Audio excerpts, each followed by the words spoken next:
Kasi erin mo na niyang karne yung mga paligid.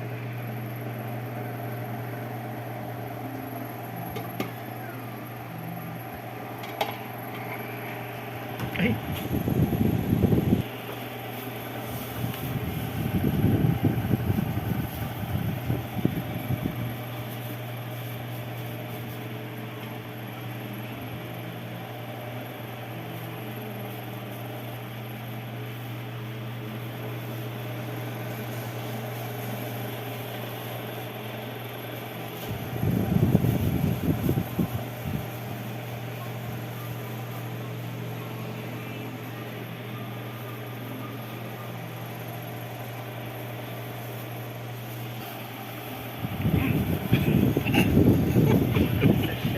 Paminta pala yun.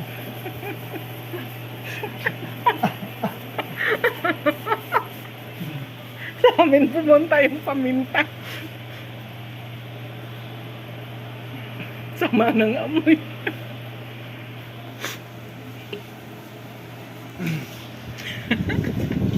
Talanghap namin ng paminta eh.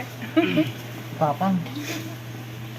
Bagong giling yung pamintang yan eh. Hindi kami bumibili ng giling na kasi baka may halong harina. Singaw na kayo din yung mami no. Yung ilong ko eh. Hatsing ako na hatsing ting may paminta eh. Diyan na mula.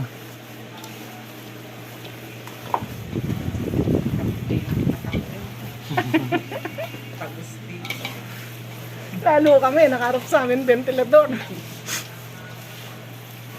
Yan, hindi siya dapat masyadong mapula. Mas mapula dapat yung ano, Cebu. Yan, hanggang sa lumagket at halong-halo ha.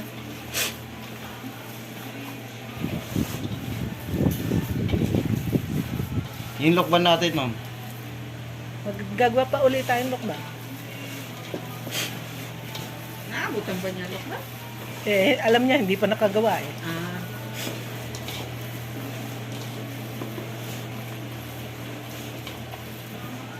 Uli ang lokba.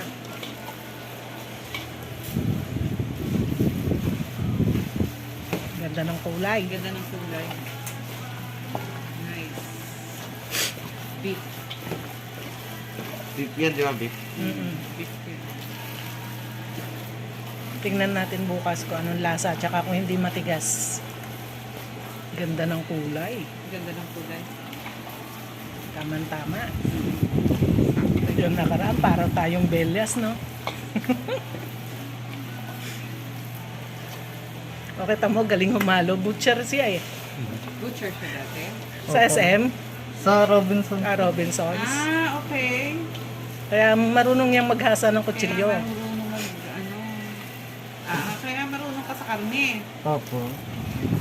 Marinate. Ay, ba't hindi ka na doon? Nagmamarinate. Napaginitan po. Kapag initan daw ng bisur eh. Bawal kasi ang magjowa. Ah, Eh, meron tauhang jowa.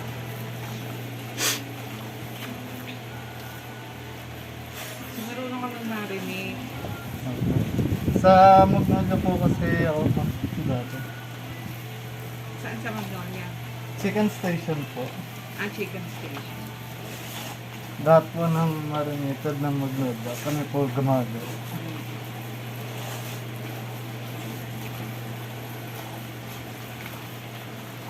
Tapos, lalagay mo na yan sa plastic. Pag malagkit na, sige, halo pa. Ito pa, may ano pa. May ano po? May, May nararamdaman may ako. nararamdaman ka pa. So, halo pa. Yung nararamdaman ba yung masarap sa pakiramdam? kanina, masarap daw sa pakiramdam. Gulat Masarap ako pa eh. ka. Ano gulat yan? Ano yung masarap sa pakiramdam? Nagbago. Oo. Pagka malagkit na, no? Oo, masarap daw sa pakiramdam. Parang ng parang clay. Oh, yun nga sabi niya, parang clay. Ngayon, parang putek. Opo. May nararamdaman pa akong